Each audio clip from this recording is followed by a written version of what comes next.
তৃতীয় বিয়ে করবেন শাকিব খান। শুরু হয়েছে পাত্রী দেখা। সম্প্রতি সামাজিক যোগাযোগ মাধ্যমে এমনই খবর প্রকাশিত হয়েছে। জানা যায়, শাকিবকে নিয়ে নানা সময় অপু বুবলির নানা ধরনের আলোচনা সমালোচনা আর শুনতে চায় না শাকিবের পরিবার। বিচ্ছেদ হওয়ার পরও দুজনের এমন চর্চা, কথাবার্তা সমাজ আত্মীয় স্বজনের কাছে হ্যায় হতে হয় বলে মনে করেন তারা। তাই শাকিবের মতামত নিয়ে তার মা, বাবা, বোনের জামাই মিলে পাত্রী দেখা শুরু করেছেন। শাকিবের পারিবারিক একটি সূত্র প্রথম আলোকে এই খবরটি নিশ্চিত করেছেন। তারা বলেছে, শাকিবের জীবনে অপু বুবলি এখন অতীত। তা সত্ত্বেও বিভিন্ন ইন্টারভিউয়ে শাকিব খানকে নিয়ে তারা মন্তব্য করে থাকেন।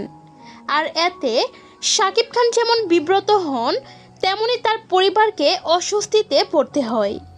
আর এই কারণেই মূলত শাকিবের পরিবার তাকে বিয়ে দিচ্ছে। সেই মোতাবেক তার জন্য পাত্রী দেখা শুরু হয়েছে। পরিবারের এমন সিদ্ধান্তে শাকিব সম্পূর্ণ সম্মতি রয়েছে।